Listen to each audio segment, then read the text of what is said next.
이번 시간에는 73페이지예요. 물권법입니다. 자, 먼저 물권의 객체는 기본적으로요. 물건을 그 대상으로 하는데 물건은 그렇죠.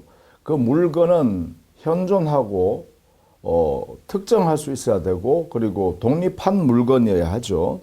뭐 이런 내용을 가지고 하는데 거기에 1번 지문은 1번 동그라미 이것은 바로 양도담보물권, 이 물권 대상이 집합물인 동산을 대상으로 해서 집합물 위에 양도담보물권 한 개가 인정될 수 있다. 1권. 원래는 일물, 일권주의가 적용돼야 되죠. 그런데 여기에 관습법상으로 우리 판례가요, 이것을 인정했다는 거죠. 동산의 여러 개 물건 위에 양도담보물권 한 개의 물건을 이렇게 인정했다라는 것입니다. 그리고 이때 이 집합물, 요 전체가 특정되어 있다. 이렇게 본다는 거죠. 그런데 이 집합물은 동산, 즉 뱀장어 수백만 마리니까 이게 증감 변동한다. 이런 거죠. 증감 변동하는데 그 양어장 속에 있는 그 동산인 뱀장어 전부를 특정되었다. 이렇게 보는 것이죠. 이렇게 해서 특정된 물건으로서 현존하고 있고 따라서 요 한 개를 전체를 하나의 물건으로 봐서 이렇게 양도담보물권을 인정했다. 이런 얘기입니다. 자, 여기에 이제 1번 문제네요. 그 다음에 2번은 건물의 개념이죠. 건물. 그래서 법률상 건물이란 것은 기둥과 벽 그리고 지붕이 갖추어지면 이 건물이다. 이렇게 본 것이죠. 그 다음에 4번. 농작물의 경우는 토지에 부합되지가 않는다. 이렇게 우리 판례가 본 거죠. 그래서 농작물은 경작자가 언제나 소유권을 취득할 수 있다. 이렇게 하고 있죠. 토지 소유권이 누군지 모르지만 경작한 사람이 농작물의 소유권을 취득한다. 이렇게 했어요. 그죠? 그것이 4번입니다. 농작물의 재배의 경우에는 그것이 성숙 단계에 됐을 때는 권한 없이 타인의 토지에 농작물을 심은 경우라도 그 농작물은 토지에 부합하지 않고 경작자에게 소유권이 귀속된다. 이렇게 했습니다. 그죠? 자, 요 판례는 대단히 예외적인 판례니까 알아두셔야 됩니다. 자, 그 다음에 물권 법정주의죠.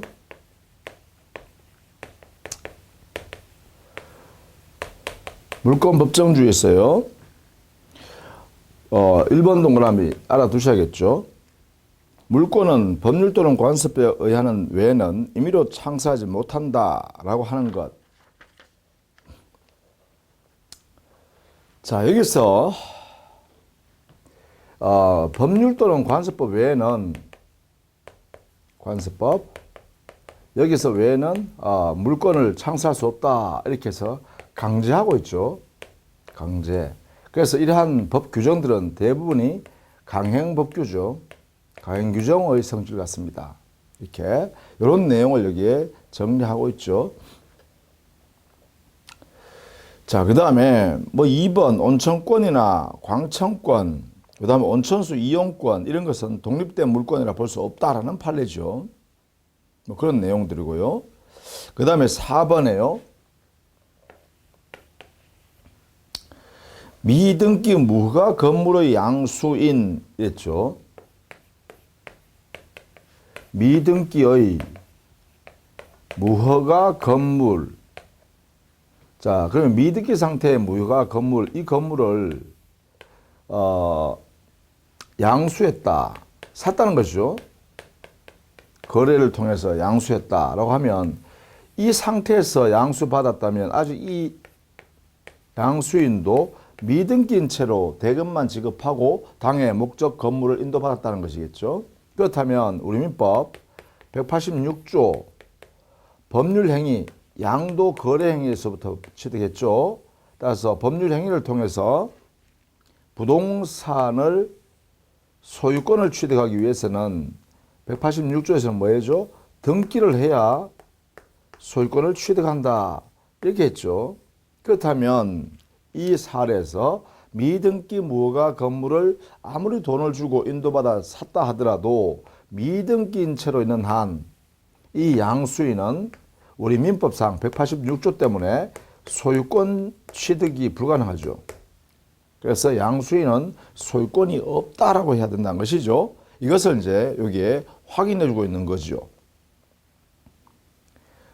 이자에 소유권을 취득할 수 없다 이렇게 못을 박아놨죠. 그래서 뭐 소유권에 준하는 관세법이 혹시 있을까? 그거 허용하지 않는다는 거죠. 왜? 물권 법정주의에 위배되기 때문에. 자, 이렇게 정리를 좀 해 두시자 이런 이야기입니다. 자, 그 다음에 75페이지에 물권 이것에 의해서 그 물권이 침해되면 물권적 청구권을 통해서 당의 물권을 실효성을 보호받죠. 실효성 보호. 이 목적으로 이 청구권이 만들어졌다. 자, 그걸 보겠습니다. 자, 첫 번째 물권적 청구권의 양도만은 불가능하다 이랬죠. 이것은 뭐냐 하면 당의 물권과 그 물권에서 나온 이 물권적 청구권은 운명을 같이 한다. 이것을 의미하는 거죠. 운명을 같이 하기 때문에 이 물권적 청구권만 이것만 양도하는 것. 이거 안 된다는 것이죠. 이런 말은 뭐예요? 분리가 안 된다 이런 뜻입니다. 의미가. 따라서 물권을 양도하면 물권적 청구권도 함께 수반해서 따라가야 됩니다. 반드시. 물권적 청구권 내가 가지고 있고 물권은 내가 너한테 넘겨줄게. 이게 불가능하다는 거죠. 자, 그것이 첫 번째입니다. 그 다음에 두 번째, 물권적 청구권이 소멸시효에 걸리는가? 이 물권 청구권 소멸시효에 걸리는가를 물으면 원칙적으로 소유권에서 나오는 소유권에 의한 물권적 청구권이라면 이것은 소멸시효에 걸리지 않는다 이렇게 해야겠죠. 그 이유가 왜 그러냐 하면 바로 여기에 소유권 자체가 이 두 개는 운명을 같이 해야 되잖아요. 그러면 이 소유권 자체가 항구성이 있어요. 그죠? 항구성. 이 항구성이란 말은 뭡니까? 바로 행사하지 않는다고 하여 소멸시효로 인하여 소멸되지 않는다는 것이죠.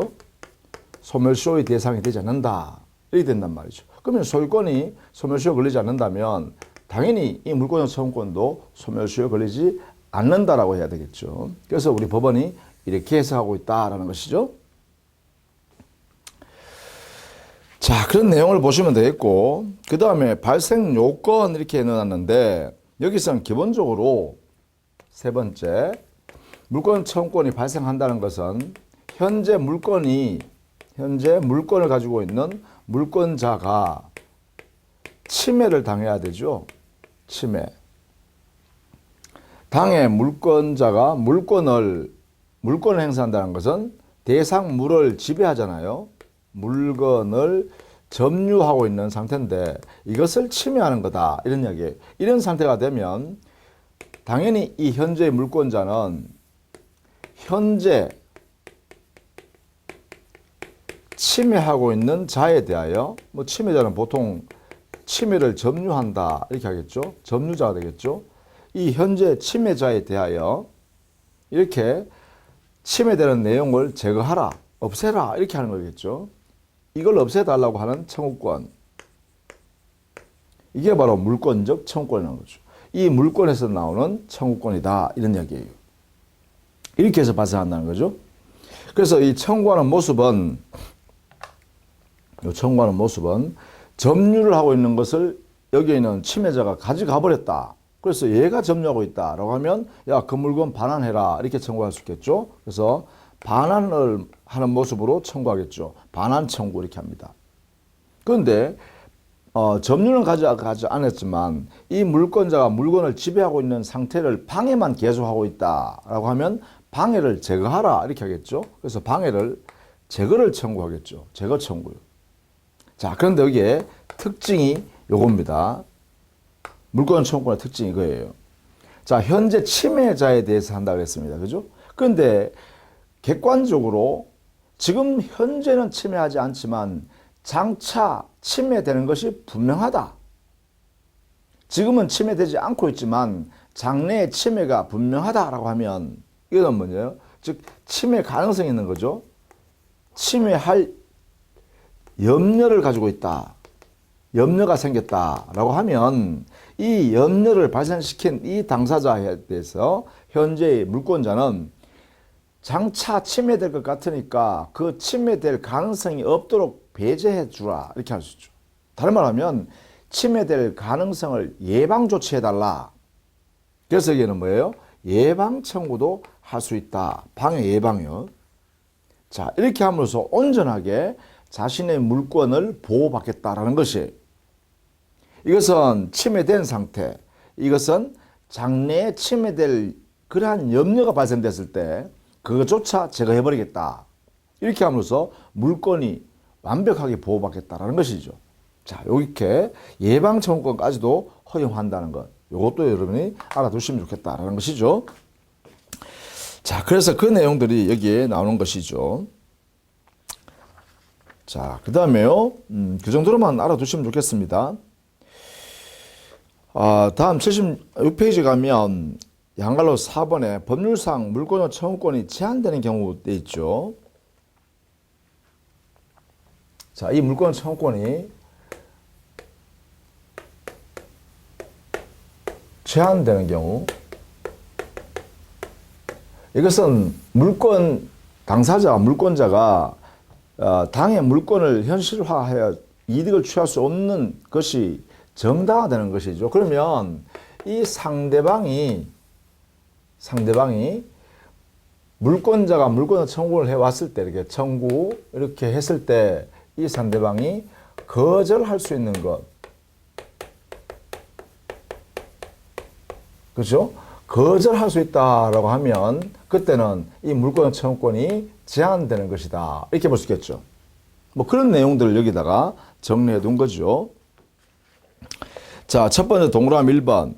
소유권 이전 등기를 격려받기 전에 토지를 인도받은 매수인으로부터 다시 토지를 매수하여 점유 사용하고 있는 자에 대해서는 매도인은 자기가 아직 소유권 등기를 가지고 있으니까 소유권이 자기한테 있다는 것을 이유로 그 매수하여 매수인으로부터 전득해간 다시 사간 그 매수인한테, 현재 점유하고 있는 매수인한테 내 소유물 반환을 청구하라. 이렇게 청구할 수 있는가? 그죠? 소유권에 의해서 소유물 반환을 청구할 수 있는가? 이렇게 물으면 이때 그 매수인이죠. 그 1번은 바로 이런 거 아니겠어요? 예컨대 갑이 자기 소유 토지를 소유권 등기를 가지고 있어요. 을로부터 매도하고 을에게 당의 토지를 대금을 받으면서 토지를 인도해 줬어요. 그런데 을이 아직 미등기 상태로 있다 이런 이야기예요. 을이 점유하고 있으면서, 그러면 이 을이요 역시 미등기 상태에서 병이 사겠다고 하니까 다시 전매했다는 거예요. 병한테 이렇게. 그리고 대금을 받으면서 토지는 병한테 인도해 줬다. 그럼 병이 현재 점유하고 있겠죠. 이렇게. 자, 이 매수인요. 자, 이 병이라는 사람은 토지를 점유를 하고 있지만 소유권은 아직 취득하지 못했습니다. 여기도 마찬가지죠. 소유권은 취득하지 못했습니다. 왜냐하면 바로 여기에 미등기 상태이기 때문이죠. 미등기 상태. 이 미등기 상태이기 때문에 소유권이 취득하지 못했다. 이렇게 돼요. 그거는 뭐냐. 매매를 통해서 당의 부동산 소유권을 취득하려고 하면 186조에 의하여 등기를 해야 되는데 등기를 안 했기 때문에, 그렇죠?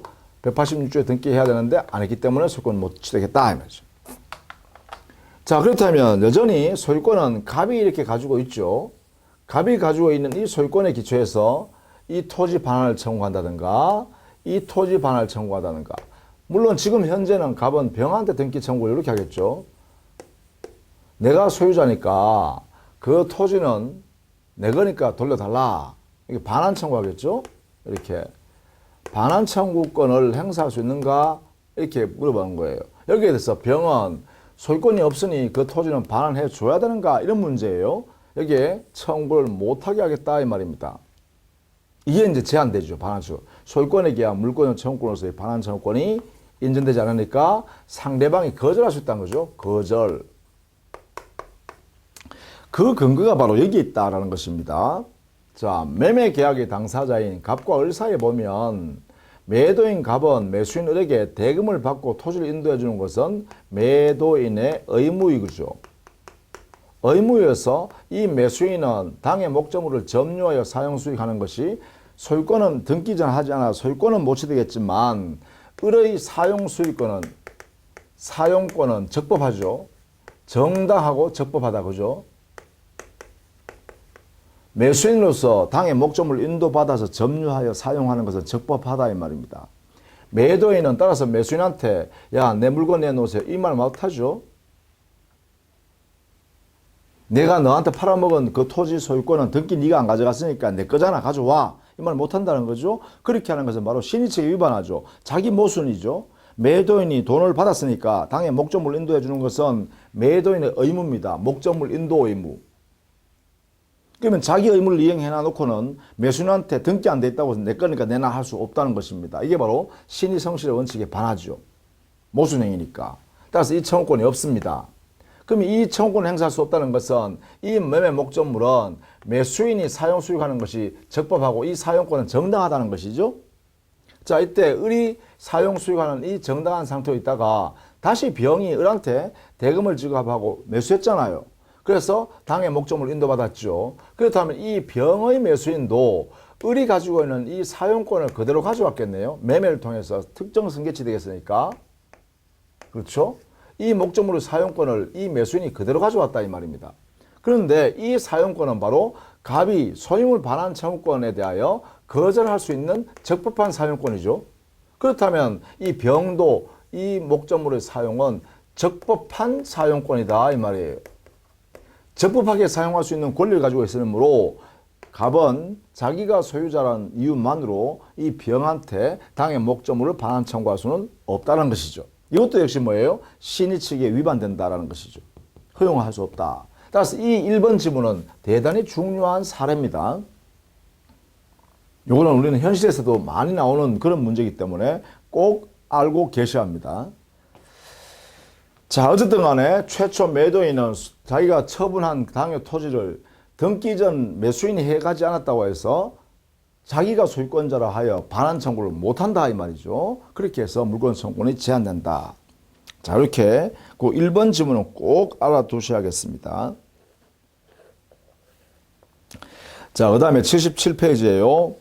거기에 물권행위에 보시면 양갈 1번에요. 물권행위와 공시방법에 관해서 우리 동산의 공시방법인 점유 그리고 물권 거래행위인 물권 양도행위 물권 양도하기로 하는 합의 있죠. 물권 즉 예컨대 소유권을 양도하는 합의 요 합의를 우리는 물권행위다 그죠. 소유권에 관한 물권적 합의죠. 물권 합의. 이것은 물권행위라 합니다. 그렇죠? 자, 이때 만약에 이 물권이 동산의 소유권에 관한 물건이라면 동산은 공시방법이요. 점유 이전, 인도 또는 점유죠. 그러면 질문이 생긴다는 거죠. 물권행위라는 거 하고 공시방법인 점유라는 게 이 두 개의 관계는 어떻게 되는가? 이렇게 물어본 거죠. 여기에 대해서 우리 판례는 거기에 제249조 선의취득을 설명하면서 선의무과실의 판단 기준 시점 하니까 여기서 물권행위가 완성한 때 이렇게 했거든요. 이 물권행위가 완성 시기에 요때 선의취득하는 선의취득자의 선의이고 무과실로 점유를 취득해야 되는데 요 선의무과실의 판단 시기는 당의 물권 행위가 완성한 때이다. 요때 하는 거다. 이렇게 하면서 그러면 도대체 질문하겠죠. 물권 행위가 완성하는 이 시점은 언제입니까? 이렇게 물으니까 여기에 판례가 이렇게 했다는 거죠. 거기 보면 물권적 합의가 인도라는 동산의 공시 방법보다가 만약에 먼저 되었다면 물권적 합의가 바로 요겁니다. 요거 그렇죠? 요거죠? 물권적 합의가 인도보다 먼저 되었다면 이게 먼저 되고 그다음에 이게 되었다면 요 인도되는 시점을 바로 물권 행위가 완성되는 시점이다. 이렇게 보겠다는 거죠. 근데 반대로 만약에 목적물 인도가 되고 난 뒤에 만약에 물권적 합의를 했다. 이렇게 요게 먼저 되고 이게 나중에 되었다 하면 요 물권적 합의가 되는 시점이 바로 물권 행위가 완성되는 시점이다. 이렇게 볼 거죠.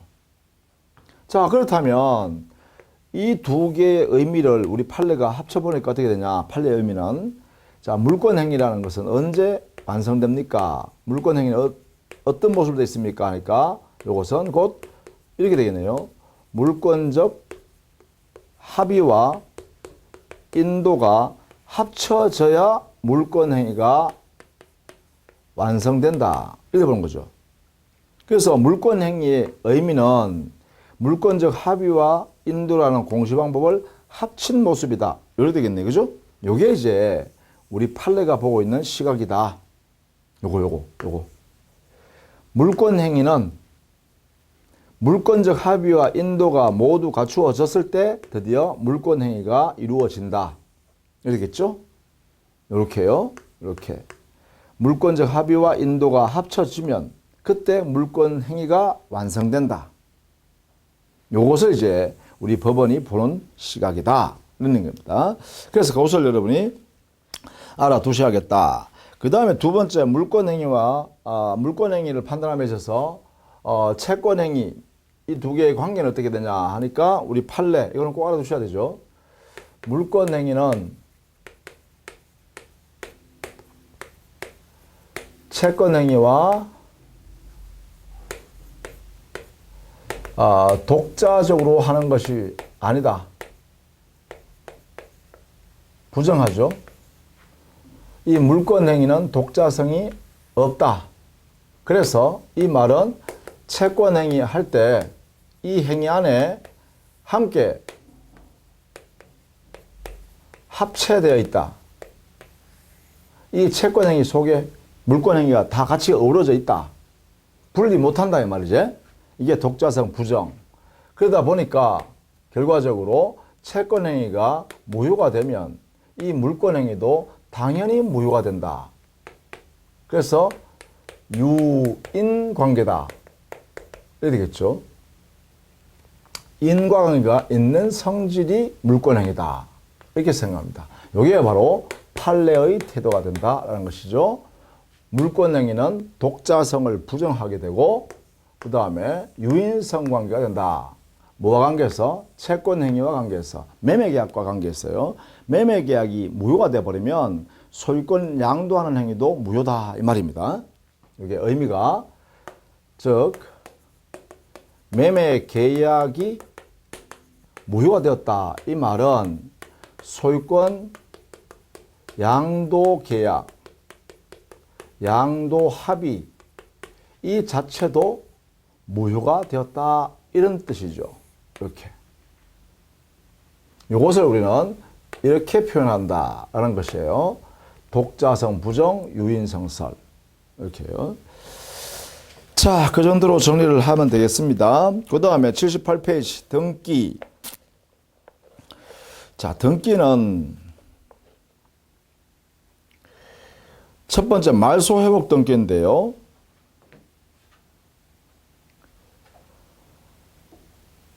거기에는 여러분 3번 지문을 봐두세요. 말소회복 등기에 78페이지. 3번 지문. 거기 보시면 불법하게 말소된 것을 이유로 건재당 설정 등기가 회복 등기 청구는 누구한테 해야 되냐? 이거는 말소 당시의 소유자한테 한다. 이거 알아두셔야 돼요. 즉 말소 회복 등기할 때는 등기를 청구해야 되는데 누구한테 청구해야 되냐? 이거는 말소 회복 등기 할 당시에 소유자한테 하는 게 아니고요. 말소 요 등기가 말소 등기 할 때의 소유자한테 한다. 말소 등기를 할 때 소유자한테 한다. 자, 여기에 핵심입니다. 그 사람한테 하는 거다. 알아두셔야겠죠. 그 다음에 말소 등기에 관한 것을 좀 볼까요? 말소 등기에서는요, 1번 보시죠. 말소 등기에서는 1번. 증여로 인한 소유권 이전 등기가 해제된 경우에는 증여자가 소유권을 원상 복귀해가 있어요. 당연히 물권이 복귀되어 있기 때문에 증여자는 자기 앞으로 소유권이 와 있다는 것이죠. 자, 이때 증여자가 소유권 이전 등기의 말소 등기 이행 절차를 소구하지 아니하고 소유권 이전 등기를 청구하였다고 하여 위법이라 할 수 없다. 이 말은 뭐냐? 자, 원래요. 증여자가 수증자에게 자기 소유권을 증여함으로써 소유권 이전 등기를 이렇게 해주겠죠. 자기 앞으로 소유권 등기했다가 이 사람은 등기 이전을 이렇게 할 거예요. 그러면 수증자 앞으로 소유권이 이전돼 등기돼 있을 거예요. 그런데 만약에 이 증여 계약이 어떤 사유로 인하여 증여자가 적법하게 해제를 해버렸어요. 이 해제가 적법하다. 그러면 어떻게 되냐 하면 여기에 있는 수증자패가 있던 소유권이요. 이 해제가 적법하기 때문에 해제하는 순간 당연히 복귀되어 버립니다. 당연히 이 소유권이 여기 없고요. 여기에 와 있다 이 말입니다. 이렇게 증여자 한테로 와 있다는 거예요. 우리 눈에는 안 보이지만 당연 복귀되어 있다. 그러면 등기는 여기 아직 있죠. 등기는 아직 수증자 명의로 등기부에 남아 있어요. 그러니까 당연히 증여자는 다시 요 소유권 등기를 자기 앞으로 갖다 놓기 위해서 말입니다. 이렇게 등기부에도 증여자 자기 이름으로 등기의 소유자로 나타내기 위해서는 이 등기를 없애버려야 돼요. 이게 없어지면 저기 제일 마지막에 당의 부동산 등기에는 소유권 등기가 증여자 앞으로 돼 있겠죠. 그러면 원래대로 하면 이 소유권에 의해서 여기 소유권도 없는 등기니까 수증자 네 앞에 있는 등기는 말소하라, 말소 등기하라 이렇게 등기를 청구하게 되겠죠. 이렇게 행사합니다. 여기 청구해요. 자, 이렇게 말소 등기 청구해서 이거 말소 시켜버리면, 여기 말소돼 버리면 여기에 나타나겠죠. 소유자, 증여자 되겠죠. 근데 이렇게 말소 등기 하는 것 대신에 바로 수증자에게서 이전 등기 가는 거예요. 소유권 이전 등기를 청구할 수는 없을까? 이렇게 말소 등기에 가름하여 이렇게 물어본 거죠. 소유권 이전 등기. 그러니까 여기서부터 요 등기에서 바로 증여자 앞으로 소유권 등기를 이전해 오는 거죠. 이렇게 여기서부터 이렇게 청구할 수 없을까? 요걸 물어본 거예요. 요거 이렇게 청구할 수 없을까? 요게 우리 법원은 뭐예요? 할 수 있다는 거죠. 요것이 뭐냐? 바로 요 소유권 이전 등기가 진정 자기의 진정 명의를 회복하기 위해서 이걸 원인으로 해서 야 소유권 내한테 넘겨라 등기 이전해라 이렇게 한다는 거죠. 요 등기 이름이 바로 진정 명의 회복을 원인으로 해서 소유권 이전 등기 청구권을 행사할 수 있다 이렇게 해요. 그래서 말소 등기 청구권에 가름하여 진정 명의 회복을 원인으로 한 소유권 이전 등기 이게 허용된다 이런 이야기죠. 이게 판례입니다. 그래서 여기에 1번 지문 말소 등기에 가름하여 소유권 이전 등기를 할 수가 있다 이 말이죠. 요 원리에 의해서 요것을 이제 판례가 보여주는 거다. 이렇게 보시면 돼요. 그런 내용들이 그 밑에 쭉 설명하고 있는 것들이에요. 구체적 예들이죠. 자, 그 다음에 가등기요. 가등기.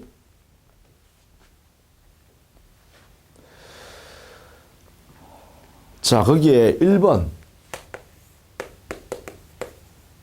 자, 먼저 가등기가 되고 난 뒤에 나중에는 가등기에서 본등기를 하게 되겠죠. 자, 가등기에서 본등기 이렇게 하게 될 때 이 중간에요. 아직 본등기 하기 전에 이 시점에 만약에 제3자 명의의 뭐 소유권 등기라든지 저당권 등기가 이렇게 만들어졌다. 요 시점에 본등기 하기 전에. 자, 이때 여기에 가등기는 소유권 이전 청구권의 가등기 이렇게 되어 있었네요. 그럼 여기는 본등기 하면 소유권 이전 등기가 되겠죠. 이렇게. 자, 그러면 여기에 있는 제3자의 소유권 등기와 저당권 등기는 이것은 어떻게 처리해야 되냐라는 거예요. 가등기 후, 본등기 하기 전, 이 사이에 이루어진 제3자의 이 등기는 어떻게 처리해야 되냐 이런 이야기예요. 자, 여기에 대해서는 우리 판례가요. 이 가등기에 의한 본등기, 이 본등기 내용과 충돌되는 모든 제3자의 권리, 여기에 가등기 후 본등기 그 사이에 이루어진 제3자의 권리 등기는 직권으로 말소한다 이렇게 해놨어요.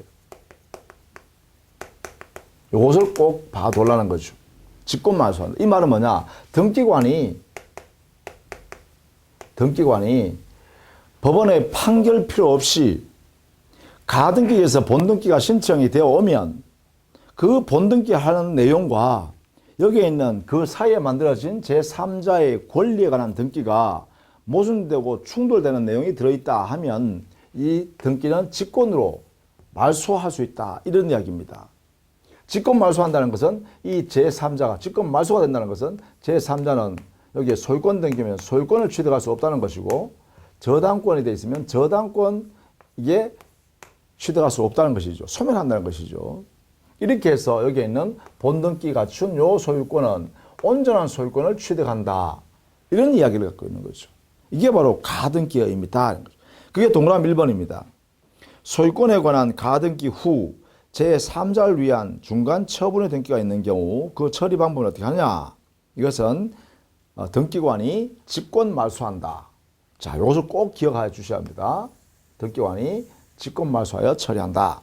뭐 이런 내용들로 정리해 두시면 돼요. 그 다음에 2번 동그라미도 알아두셔야 돼요. 자, 이렇게 가등기에서 본등기 하면 이 가등기 명의는 언제 이 본등기의 소유권을 취득하냐라고 하면 이때예요. 2번의 의미는 본등기 한 이 시점에 본등기 시점 본등기 할 때 시에 당의 소유권이란 물건을 취득하게 돼요. 이게 물건, 소유권 취득이죠. 소유권을 취득하게 된다. 이 말이에요. 물건 변동의 시기는 본등기 하면 그때 드디어 소유권을 취득한다. 이 말이에요. 다만, 자, 본등기, 요 본등기 했잖아요. 이 본등기의 순위 결정을 어떻게 할 거냐. 요 본등기 순위. 요거를 물으면 본등기의 순위는 가등기 시에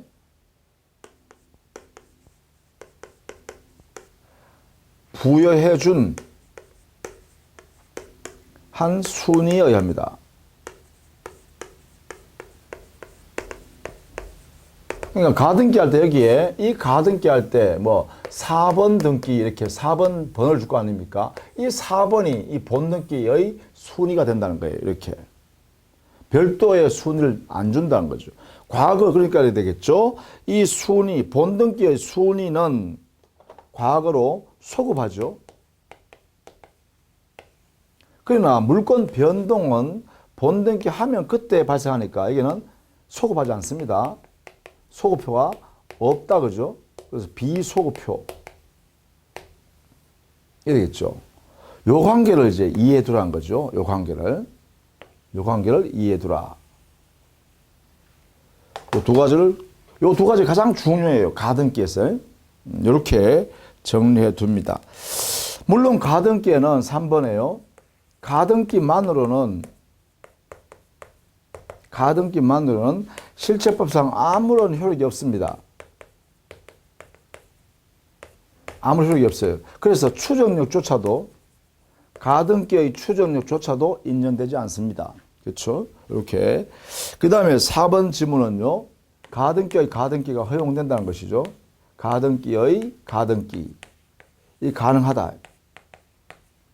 이때 이 가등기는 부기등기로 한다. 이 말이죠. 부기등기 모습으로 실현한다. 이렇게 정리하시면 되겠습니다.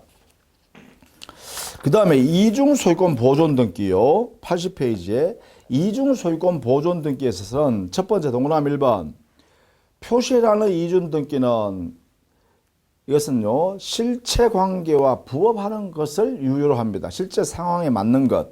이것을 원칙으로 유효하다. 이렇게 해요. 그런데 그 외에요. 4번을 보시면 4번 동그라미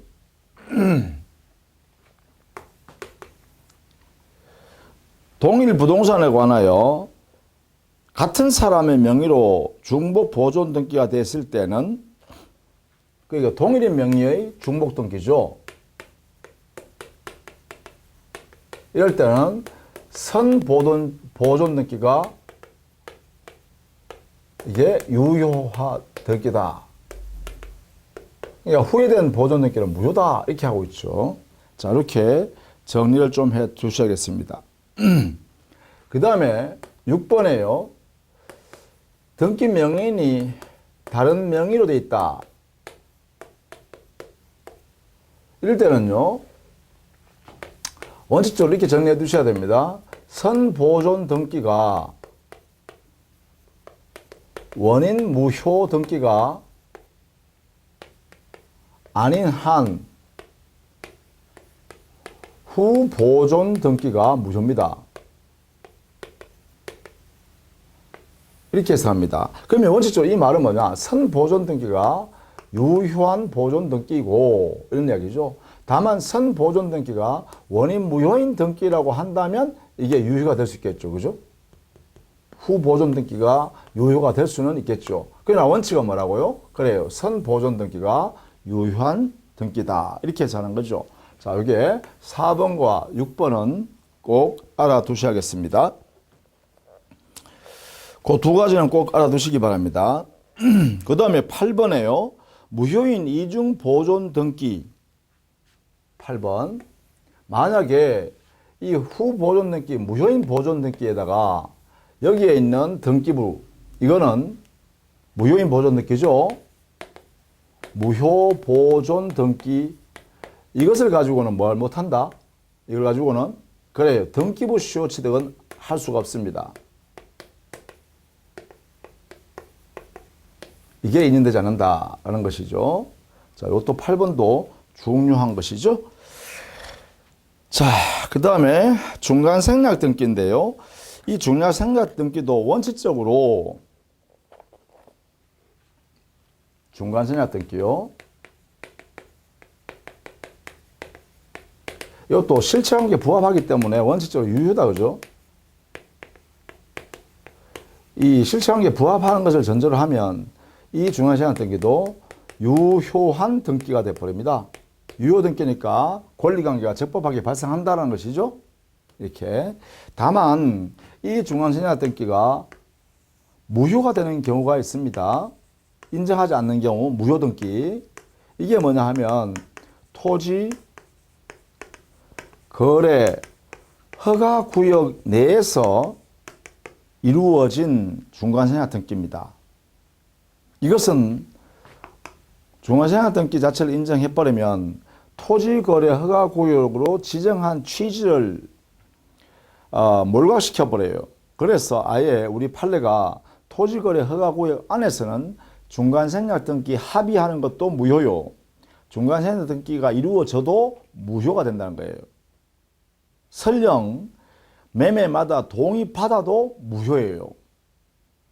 그래서 토지거래 허가구역 안에서는 중간생략 등기를 할 수 없도록 하는 거죠. 우리 판례가 허용을 하지 않겠다는 것입니다. 자, 이렇게 정리를 해 두셔야겠습니다. 그 외에는 중간생략 등기가요, 당사자 간의 합의에 의해서 이루어졌던 또는 3자의 합의에 의해서 이루어졌던 실체관계에 부합하는 범위 내에서 유효한 등기로 취급합니다. 이렇게.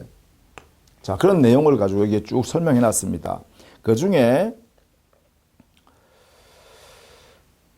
거기에 2번이 바로 토지거래 허가 구역 안에서 한 거죠. 2번 동그라미. 그렇죠? 2번 동그라미 여기 돼요. 토지거래 허가 구역 안에서 뭐 허가 받고 그래서 그런 상태에서 중간생략 등기했다는 거예요. 그래도 무효예요. 무효. 허용하지 않겠다는 것이에요. 자, 그런 내용으로 정리해 두시고 그 다음에 제일 밑에 5번 동그라미로 좀 봐두시죠. 제일 밑에 최종 양수인이 중간생략 등기의 합의를 이유로 최초 양도인에게 직접 소유권 이전 등기를 청구하기 위한 요건은 3자의 합의죠. 이때 이 합의는 순차적으로 합의해도 되고요. 모두 함께 세 사람이 함께 해도 되죠. 이렇게도 해도 좋습니다. 예. 그래서 반드시 합의가 되어야 직접 최종 매수인이 최초 매도인에게 등기 청구권을 행사할 수 있다. 이렇게 하고 있죠. 그런 내용입니다.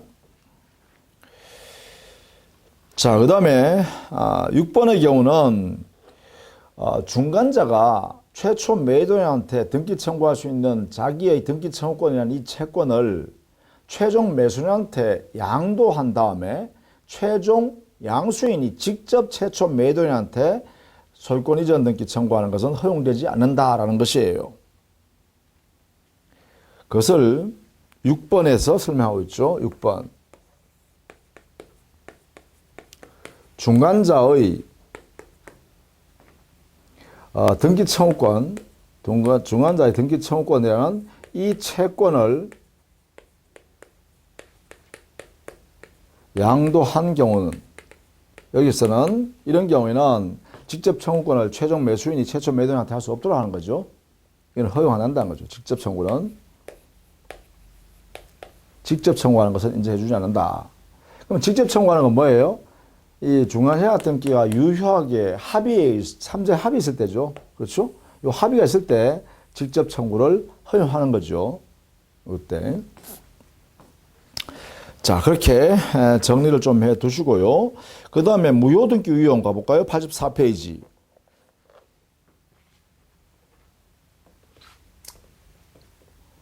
그 무효등기 유형에서는요, 표제부 안에 있는 표시란의 무효등기는 안 된다. 표시란 등기는 유용이 불가능합니다.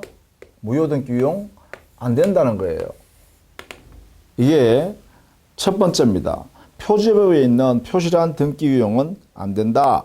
그런 내용으로서 이게 멸실 건물의 보존 등기를 그 멸실된 토지 위에 있는 다시 신축한 건물을 보존 등기로 써먹을 수 있는가, 이런 이야기예요.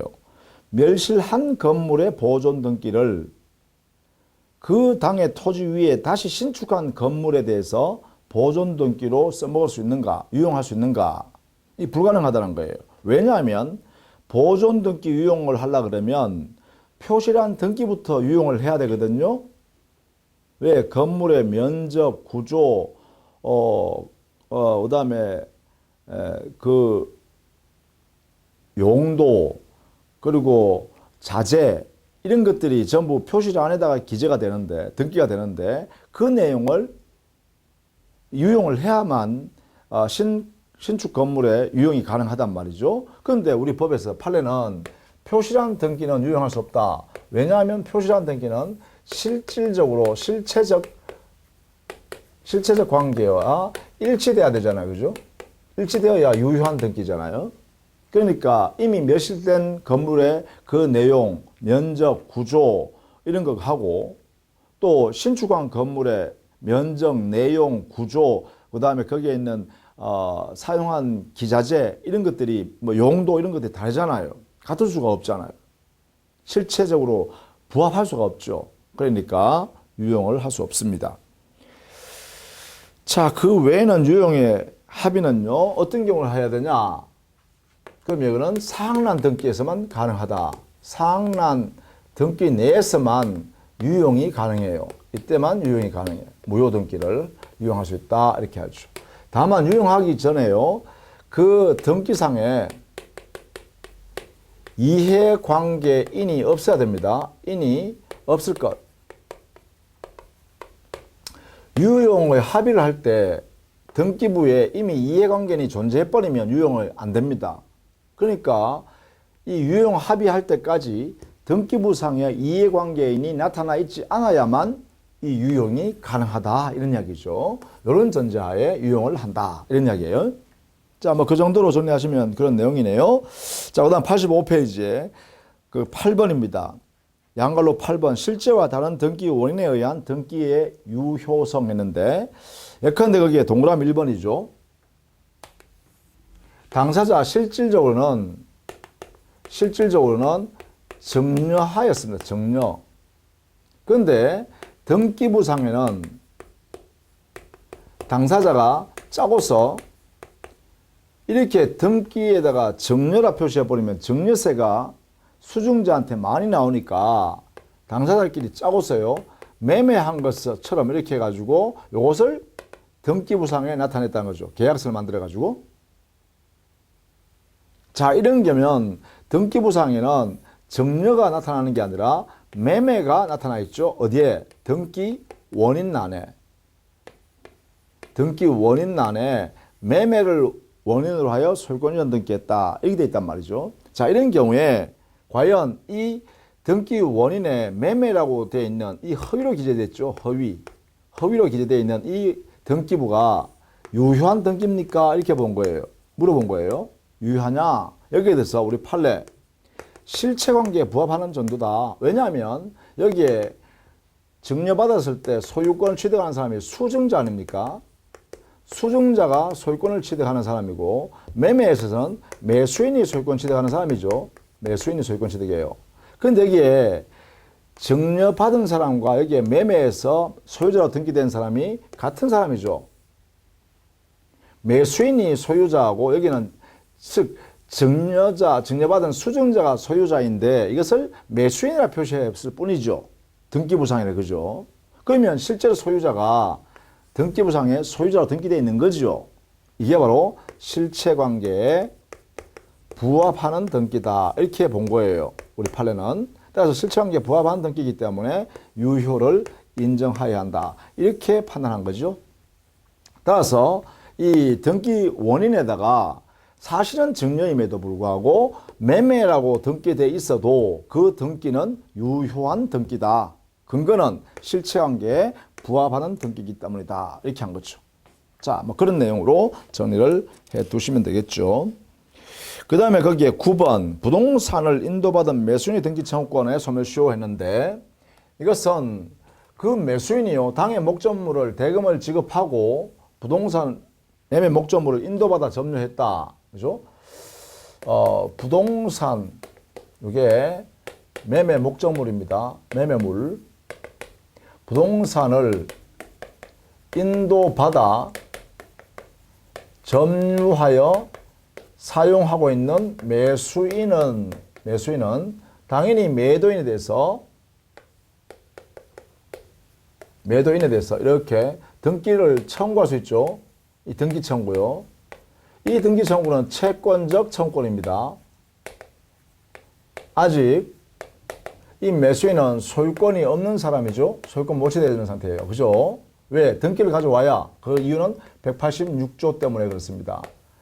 매매를 통해서 했으니까 법령이 했으니까 186조에서 등기할 거. 근데 등기 안 했으니까 소유권 없다. 그러니까 매수인은 매도인한테 등기 내놔라 이렇게 하시겠죠. 자, 매도인은 자기 앞에 소유권 등기했으니까 넘겨줄 의무가 있죠. 자, 이 경우 이 등기 청구권은 채권적 청구권이지만 원래는 채권 청구는 소멸시효 10년에 걸립니다. 그죠? 소멸시효에 적용을 받고 그 기간은 10년이다. 이래야 되는데 이런 상태에 있는 매수인요. 이런 상태에 있는 등기청구권요. 이것은 우리 판례가 이 매수인이 권리를 계속 행사하고 있다고 봐서 소멸시효에 걸리지 않는다. 이렇게 하고 있는 거죠. 자, 이것도 여러분이 예외적인 판례니까 반드시 동그라미 1번 꼭 알아두셔야 됩니다. 1번. 자, 이렇게 해서요. 등기의 기본적으로 성격까지 이렇게 살펴봤습니다. 자, 다음 시간에는 등기의 효력 중에서 제일 중요한 등기의 추정력을 살펴보도록 하겠습니다. 자, 수고 많으셨습니다.